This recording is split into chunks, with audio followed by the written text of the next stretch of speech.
नमस्कार दोस्तों, मेरा नाम है राजके वर्मा और आपका एक बार फिर स्वागत है रियल एस्टेट से जुड़ी हुई एक दमदार खबर में। आज हम आपको स्टेप बाय स्टेप बताएंगे कि आखिरकार हम भारतीयों के लिए जो एक असली सपना होता है, यानी कि अपने घर का, एक अपने आशियाने का, जहां हम उम्मीदें सजाते हैं कि बच्चे बड़े होंगे, पढ़ेंगे, उनकी शादियां होंगी और तमाम तरह की खुशियां अपने घर की छत के नीचे जो है वो मनाएंगे। लेकिन क्या वक्त के साथ ये जो खुशी है अब पछतावे में बदलती जा रही है? क्या भारत में 80% लोग फ्लैट या घर खरीदकर पछता रहे हैं? और आखिरकार क्या वजह है कि जिस सपने को हर आदमी पूरा करना चाहता है और वो जब सपना पूरा भी हो जाता है उसके बाद वो पछताता क्यों है? ये अपने आप में एक गंभीर सवाल है। इसलिए इस वीडियो को अंत तक देखिए, क्योंकि आपके तमाम सवालों के जवाब यहाँ पर मिलेंगे। अगर आप घर खरीदने की सोच रहे हैं तो क्या आपको घर खरीदना चाहिए, रुकना चाहिए या फिर किराए पर लेना चाहिए? तो चलिए आगे बढ़ते हैं और आपको बताते हैं कि आखिरकार क्या वजह है कि 80% लोग फ्लैट खरीद कर पछताते हैं, घर नहीं वो कैद खरीद रहे हैं। ऐसा क्यों हो रहा है कि जिस घर को दिल से चाहकर हम खरीदते हैं और बाद में पता लगता है कि वो तो हमारे लिए एक कैद हो गई, यानी कि एक जेल में तब्दील हो गई है। दरअसल इसके पीछे कई बड़े कारण हैं और जिस तरह से समय तेजी से बढ़ रहा है, लोगों की इनकम जरूर बढ़ी है लेकिन उतनी नहीं जितनी तेजी से फ्लैट के दाम बढ़ रहे हैं। उसके मुकाबले हमारी जो इनकम है वो बहुत कम बढ़ रही है और उसका असर बाकी हमारी तमाम जो जरूरतें हैं उस पर भी पड़ता है। फ्लैट हमारा एक सपना होता है, यानी कि एक खूबसूरत सा फ्लैट हो, एक अच्छी सोसाइटी हो जहां तमाम तरह की सुविधाएं हो। ये एक सपना बुनकर हम एक घर खरीदते हैं, लेकिन क्या उसके साथ हम 25 साल की एक ईएमआई की जेल भी अपने लिए तैयार कर रहे हैं? यही है आज इस वीडियो में सबसे बड़ा सवाल, जिसका हम आपको जवाब देंगे कि जो सपना आप पूरा कर रहे हैं, यानी कि घर खरीदते हैं, वो असल में आप घर खरीद रहे हैं या 25 या 20 साल की जेल आप खरीद रहे हैं। आप समझिए कि लोग घर खरीद कर क्यों पछता रहे हैं, उसके पीछे के कारण है। फ्लैट खरीदना हमेशा सही फैसला क्यों नहीं होता है? क्योंकि जरूरी नहीं है कि हर आदमी के लिए फैसला सही हो और हर आदमी के लिए फैसला गलत भी हो, लेकिन अधिकांश लोगों के लिए फैसला गलत साबित हो रहा है। और सबसे बड़ा सवाल, घर खरीदने से पहले किन 5 चीजों का ध्यान रखना जरूरी है? यह आपके लिए बेहद अहम है कि वो 5 बातें कौन सी है जिसका आप ख्याल रखिए, ताकि आपके लिए आपके सपनों का घर यानी वो फ्लैट एक जेल में तब्दील ना हो जाए। आगे हम बताएंगे कि वो 5 क्या बातें हैं जिनका आपको खास ख्याल रखना है, वरना आप मुश्किल में पड़ सकते हैं। सबसे पहले बात करते हैं कि ईएमआई का जो स्ट्रेस है, ये सबसे बड़ा जाल है। ये एक ऐसा चक्रव्यूह है जिसमें एक बार फंसने के बाद हर महीने जब वो तारीख आती है तो एक अलग ही टेंशन शुरू हो जाती है। सपोज कीजिए कि आपकी सैलरी है 80,000 रुपए प्रति महीना और आपकी ईएमआई जा रही है 40,000 रुपए, यानी कि 80,000 में से 50% आपकी सैलरी को जो है वो ईएमआई खा जाती है, यानी कि बचता बाकी क्या है आपके पास 40,000 रुपए। अब इस 40,000 रुपए में बाकी के बहुत सारे खर्चे हैं जो आपको करने हैं, जैसे स्कूल की फीस बच्चों के, petrol, grocery, medical, electricity, insurance और 50 से 60% इनकम इसी ईएमआई में चली जाती है। बाकी जो बचता है वो यहां पर खर्च है, यानी कि पूरा महीना मेहनत करके जो आप पैसा कमा रहे हैं वो कमाने के बावजूद भी एक खुशी नहीं मिलती, क्योंकि एक बड़ा अमाउंट जो है वो आपका चला जाता है किसमें? ईएमआई के अंदर। और ईएमआई में जब वो आधे से ज्यादा चला गया तो बाकी जो सेविंग करनी है या कहीं वेकेशन पे जाना है तो वहां पर कॉम्प्रोमाइज करना पड़ता है, ना केवल वहां, बाकी घर खर्चों में भी फिर कॉम्प्रोमाइज शुरू हो जाता है। इसके अलावा जॉब चेंज भी एक बड़ी प्रॉब्लम है। आप समझिए कि आप दिल्ली में रहते हैं लेकिन आपका ट्रांसफर हो गया बेंगलुरु में। आप चूंकि दिल्ली में रह रहे थे, फ्लैट आपने दिल्ली में ले लिया, लेकिन बेंगलुरु में आपकी जॉब यानी आपकी नौकरी चल रही है। अब होगा क्या? आज के समय में 3 से 4 साल में लोग जो है अपनी जॉब चेंज करते हैं, और ऐसा नहीं है कि जहां आपका घर है वहीं पर ही आपको जॉब की अपॉर्चुनिटी मिले। ऐसे में लोगों को दूसरे शहरों में ट्रांसफर लेना पड़ता है। अब वहां से शुरू होती है एक नई प्रॉब्लम, और वो प्रॉब्लम क्या है? वो है कि नए शहर में रेंट शुरू हो जाता है, जबकि आपके पास अपना खुद का फ्लैट है, लेकिन यहां पर रेंट शुरू हो जाता है और जो पुराना घर है उसकी ईएमआई भी यहां पर चलती रहती है। ये हो सकता है कि आप यहां पर अपने इस फ्लैट को भी रेंट पर दे दें और ये वाला रेंट यहां पर बैलेंस हो जाए, लेकिन जरूरी नहीं है कि अगर आपने दिल्ली में 25,000 रुपए में रेंट पर अगर आपने घर दिया तो बेंगलुरु में जब आप नया घर लेंगे नए शहर में वो भी 25 में मिला। अगर वो 35 में मिला तो 10,000 रुपए यहां आपके ऊपर और एक एक्स्ट्रा बोझ आ जाता है। इसके अलावा आपकी जो पुरानी ईएमआई है वो चलती ही रहती है, यानी कि जो फाइनेंशियल बर्डन है आपके ऊपर वो दोगुना हो जाता है, वो बढ़ जाता है। इसलिए बहुत सारे लोग फ्लैट खरीदकर पछताते हैं। और दूसरा, नौकरियों में अनिश्चितता बहुत है, आज है कल नहीं है। आज जिस सैलरी पैकेज पर आप काम कर रहे हैं, नौकरी गई उससे कम में कहीं ज्वाइन करना पड़ा तो एक नई सरदर्दी शुरू हो जाती है। तो सबसे बड़ी बात है लोकेशन मिस्टेक, इसको भी समझना बहुत जरूरी है। आप समझिए कि अगर आपने किसी शहर के सेंटर में कोई घर लिया तो उसकी कीमत करीब करीब 1.5 करोड़ पकड़ के आप चलिए, और अगर आप आउटर साइड पर फ्लैट लेते हैं तो आपको सस्ता पड़ेगा, 60 लाख 70 हजार में पड़ जाएगा। लेकिन यहां पर ये लोकेशन मिस्टेक भी फिर आपको फंसाती है।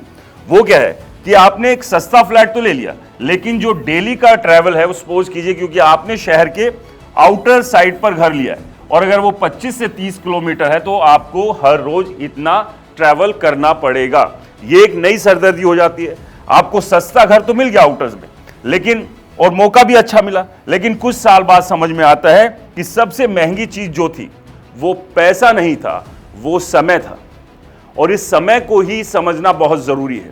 अगर वो समय आपने यहां ट्रैवलिंग में बिता दिया तो आप एक बड़ा नुकसान उठाते हैं, वो है समय का। क्योंकि दिल्ली जैसे शहर में, मुंबई जैसे शहर में 25 किलोमीटर ट्रैवल करने का मतलब है 1.5 घंटा या उससे ज्यादा भी अगर जाम में फंस गए तो आपका जो एक बड़ा जो जरूरी चीज है वो समय यहां पर गड़बड़ होता है। अब बात करते हैं कि सिर्फ ईएमआई ही एक असली खर्च है या फिर इसके अलावा कुछ और भी हिडन कॉस्ट है, क्योंकि ईएमआई के अलावा भी और बहुत सारे खर्चे यहां पर होते हैं। कोई भी अगर आप घर लेते हैं उसमें सिर्फ ईएमआई ही हर महीने नहीं जा रही, यानी फ्लैट जो लेते हैं ईएमआई के अलावा भी उसमें बहुत सारे खर्चे हैं। अगर किसी बिल्डर प्रोजेक्ट में आपने फ्लैट लिया, जैसा पहले हमने एक एग्जांपल दिया था कि 80,000 सैलरी है और 40,000 आपकी ईएमआई जा रही है, इसके अलावा जो एक्स्ट्रा कॉस्ट आप पर पड़ती है वो है सोसाइटी की हर महीने की मेंटेनेंस। अगर छोटे से छोटी सोसाइटी में भी आप घर ले रहे हैं, फ्लैट ले रहे हैं, तो कम से कम 4,000 5,000 या अच्छी खासी सोसाइटी तो 10 से 15,000 रुपए हर महीने आपको सोसाइटी की मेंटेनेंस देनी पड़ती है। अगर इसमें 5,000 रुपए और आप जोड़ देते हैं तो ये हो जाएगा 45,000 रुपए, जो कि आपकी सैलरी में से ही जाएगा। इसके अलावा प्रॉपर्टी टैक्स भी आपको सालाना जमा कराना है। फिर इसके बाद शुरू होती है फ्लैट की रिपेयरिंग, बीच बीच में इंटीरियर चेंज भी कराते हैं, रेनोवेशन होता है और इंश्योरेंस का खर्चा। तो ये तमाम जो हिडन कॉस्ट है इसको हम अक्सर भूल जाते हैं, उसको हम एड ऑन नहीं करते हैं, उसके बारे में हम बाद में सोचते हैं कि नहीं 80,000 सैलरी है, 40,000 ईएमआई जा रही है, 40,000 में गुजारा कर लेंगे। लेकिन उसके अलावा ये तमाम तरह के जो खर्चे हैं वो जरूरी नहीं है कि हर महीने होंगे मेंटेनेंस के अलावा, लेकिन ये जो खर्चे हैं ये बीच बीच में होते रहेंगे। और अगर इसका एवरेज निकालते हैं सालाना, और अगर ये 10,000 भी अगर इसको हम पकड़ते हैं तो आपकी सैलरी का 55,000 रुपए तो सीधे सीधे यहीं पर चला गया, यानी बचा 35,000 रुपए। तो अब उस 35,000 रुपए में कैसे बच्चों को पढ़ाएंगे, कैसे घर का खर्च चलाएंगे, कैसे कहीं वेकेशन पर जाएंगे, या सेविंग आप कैसे करेंगे। अब सबसे बड़ी बात यह है कि जो इमोशनल डिसीजन हम घर को लेकर लेते हैं, क्योंकि घर हमारे लिए सिर्फ इन्वेस्टमेंट नहीं है, उसमें इमोशंस जुड़े होते हैं, उसमें बहुत सारी चीज़ें जुड़ी होती हैं, खुशियाँ जुड़ी होती हैं, और उसी चक्कर में हम एक इमोशनल डिसीजन भी लेते हैं अक्सर फ्लैट खरीदने को लेकर। हम यहाँ लॉजिक को भूल जाते हैं कि लॉजिक को छोड़िए, सीधे सीधे इमोशंस पर, क्योंकि बहुत लोग घर की जो कैलकुलेशन करते हैं वो इमोशंस के साथ करते हैं। रिश्तेदार ने ले लिया, हमारे पास नहीं है, दोस्त ने ले लिया, हमारे पास नहीं है, सोसाइटी का प्रेशर है, परिवार का दबाव है कि अपना घर होना चाहिए, और उस चक्कर में हम लॉजिक को भूल जाते हैं और सीधे सीधे इमोशंस पे आकर हम ये डील कर लेते हैं। ऐसा नहीं है कि घर नहीं लेना चाहिए, बिल्कुल लेना चाहिए, लेकिन परिस्थितियों को ध्यान में रखते हुए लेना चाहिए। ऐसी स्थिति नहीं पैदा करनी चाहिए जिससे कि कल को वही घर आपके लिए जेल में तब्दील हो जाए। अब सबसे बड़ा फोमा, जो सबसे खतरनाक डर है, यानी कि फियर ऑफ मिसिंग आउट।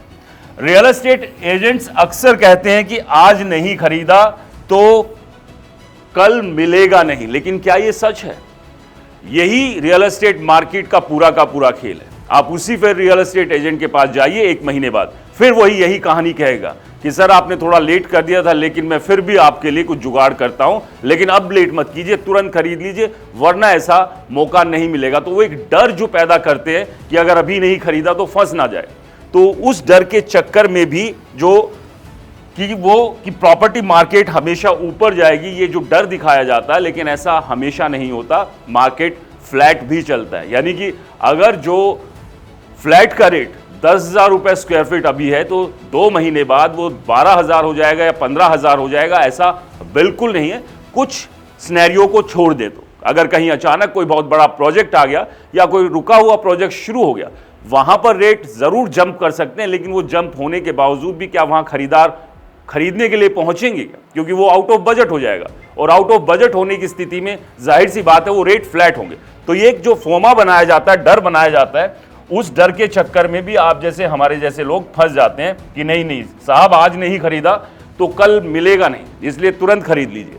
तो चलिए अब बात करते हैं कि रेंट पर रहना सही है या फिर घर खरीदना ही एक अच्छा विकल्प है, जैसा कि हमेशा से हम मानते हैं। लेकिन जैसा मैंने आपको बताया कि घर खरीदते हैं तो उसके अपने चैलेंजेस हैं, उन चैलेंजेस को अगर आप नज़रअंदाज करके करते हैं तो फिर दिक्कत में होंगे। लेकिन एक सही सटीक प्लानिंग के साथ अगर आप घर खरीदते हैं, फ्लैट खरीदते हैं, तो वो दिक्कतें भी नहीं आएंगी। लेकिन वो हर किसी के साथ ऐसी स्थिति नहीं होती। हर आदमी के लिए ज़रूरी नहीं है कि वो घर खरीदे, और हर आदमी के लिए ज़रूरी नहीं है कि वो रेंट पर रहे, क्योंकि रेंट पर भी रहते हैं तो उसके भी अपने नुकसान हैं। लेकिन अब बात करते हैं रेंट वर्सेस खरीदने पर। अगर रेंट पर आपने कोई घर लिया, फ्लैट लिया 20,000 रुपए का, वैसा ही फ्लैट जो अगर आप खरीदते उसकी EMI अगर 45,000 रुपए होती तो आपने उसको किराए पे ले लिया 20,000 में, तो 25,000 रुपए यहां पर आपके सामने एक डिफरेंस आ गया। तो ये अगर 25,000 रुपए कहीं दूसरी जगह आप इन्वेस्ट करते हैं तो वहां से हो सकता है आपको एक अच्छा रिटर्न मिल जाए। हर महीने आप अगर 25,000 करते हैं तो 10 महीने में 2.5 लाख हो गया, और 1 साल में 3 लाख रुपए ये हो जाता है। और 3 लाख रुपए का अगर ढंग से रिटर्न आना शुरू हो जाए तो आपके लिए एक अच्छा ऑप्शन बनेगा। और इसी को अगर 25 साल या 20 साल से आप कैलकुलेट करेंगे तो एक बड़ा अमाउंट हो सकता है विद इंटरेस्ट या इन्वेस्टमेंट से, अगर उसमें प्रॉफिट अच्छा आता है तो ये है। लेकिन जरूरी नहीं है कि आप घर खरीदें या रेंट पर रहें, अपनी फाइनेंशियल प्लानिंग जरूर करें, उसी के बाद ही लें। अब सबसे बड़े रिस्क की बात करते हैं कि जो फ्लैट अगर आप ले रहे हैं तो सबसे बड़ा रिस्क है होम लोन अगर आपने लिया 25 साल के लिए।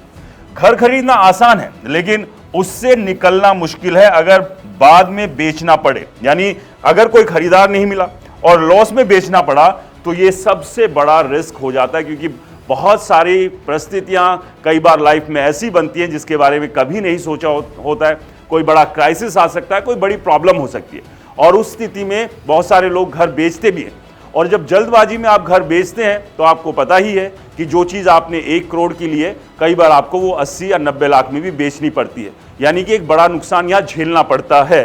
तो ये एक बड़ा रिस्क है फ्लैट लेते हुए, और इसलिए कह रहे हैं कि लोग 80% देश में अब पछता रहे हैं कि उन्होंने फ्लैट क्यों खरीदा, एक अच्छी प्लानिंग के साथ क्यों नहीं खरीदा। अगर एक अच्छी प्लानिंग, अपनी सैलरी, अपने बजट को आप बैलेंस करके चलें और लॉन्ग टर्म में सोच के चलें, और कुछ आपके पास इतना पैसा होना चाहिए कि कोई मुसीबत आती है तो उसमें घर को बेचने की ना नौबत आए, तो फिर वो एक रिस्क नहीं होगा। लेकिन हम देख रहे हैं कि लगातार जो लोग फ्लैट खरीद रहे हैं एक के बाद एक, वो सिर्फ हर महीने एक टेंशन रहती है कि तनख्वाह आने से पहले EMI का मैसेज आ जाता है, और अब EMI का जुगाड़ करने के लिए फिर आपको इधर उधर हाथ पैर मारने पड़ते हैं। अगर किसी महीने, 2 महीने, 3 महीने कोई और बड़े खर्च आ गए तो फिर आप समझिए कि वो संकट और बढ़ता है। और यही एक वजह है कि देश में 80% लोग सरदर्द हो जाता, पछता रहे हैं कि यार हमने फ्लैट क्यों ले लिया।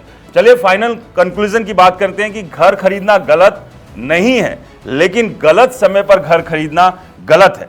घर खरीदने से पहले क्या ध्यान रखना जरूरी है? अगर इन 5 चीजों का, जो मैंने आपको पहले बताई थी, इन 5 चीजों का अगर आप ध्यान रखते हैं तो घर खरीदना आपके लिए गलत नहीं होगा। पहला, स्टेबल इनकम, यानी कि ये इंश्योर होना चाहिए कि आपकी इनकम स्टेबल है, उसमें कुछ उतार चढ़ाव नहीं आएंगे। उतार नहीं आएगा, ऊपर की तरफ बढ़े, अच्छी बात है। दूसरा, इमरजेंसी फंड हमेशा अपने पास बनाकर रखिए, क्योंकि लाइफ में कुछ नहीं पता। हेल्थ के लिए कहीं ज़रूरत हो सकती है, बच्चों के और अच्छे स्कूल में एडमिशन के लिए ज़्यादा पैसे की ज़रूरत हो सकती है, या कोई और बड़ा क्राइसिस लाइफ में आ सकता है। तो ऐसे में एक इमरजेंसी फंड हमेशा अपने पास बना के रखिए। इसके अलावा सही लोकेशन चूज कीजिए, क्योंकि कई बार क्या होता है कि हम गलत लोकेशन पर घर लेते हैं, वहां पर रेट बढ़ने के चांसेस नहीं होते, दूसरे खर्चे और ज़्यादा हो जाते हैं, मार्केट दूर है, हॉस्पिटल दूर है, स्कूल दूर है, तो वो एडिशनल खर्च आपके इनकम में से घटना शुरू हो जाता है। तो इसलिए सही लोकेशन का चुनाव कीजिए और एक सही बजट ज़रूर बनाइए, क्योंकि घर सिर्फ चार दीवारी का मकान नहीं है। घर एक इमोशन है, एक भावना है, जहां पर आप अपने परिवार के साथ रहते हैं। लेकिन इस इमोशन, इस भावना के साथ इस बात को बिल्कुल मत भूलिए कि अगर आपने गलत प्लानिंग के साथ फ्लैट लिया तो आप फ्लैट नहीं, अपने और अपने परिवार के लिए ईएमआई की कैद ले रहे हैं। तो इसलिए दोस्तों ध्यान रखिए, फ्लैट लीजिए, घर लीजिए, लेकिन एक सही प्लानिंग के साथ, स्टेबल इनकम, इमरजेंसी फंड, सही लोकेशन और सही बजट तैयार करके आप एक फ्लैट लेते हैं तो फिर ये जेल नहीं, ये आपका एक सुनहरा आशियाना होगा, जहां हर छोटी छोटी खुशियां भी बड़ी लगेगी। लेकिन अगर आपने गलत प्लानिंग के साथ फ्लैट लिया तो आपकी हर बड़ी खुशी भी जो है दर्द और तकलीफ में बदल जाएगी। दोस्तों, आपका भी कोई ऐसा एक्सपीरियंस रहा हो तो हमें कमेंट बॉक्स में ज़रूर बताएं, और ये वीडियो पसंद आया तो इसे लाइक करें, शेयर करें, ताकि ज़्यादा से ज़्यादा लोगों को समझ में आ सके कि घर खरीदने यानी फ्लैट खरीदने से पहले किन बातों का ध्यान रखना बेहद ज़रूरी है। और हमारे चैनल को सब्सक्राइब और फॉलो करना बिल्कुल ना भूलें। नमस्कार।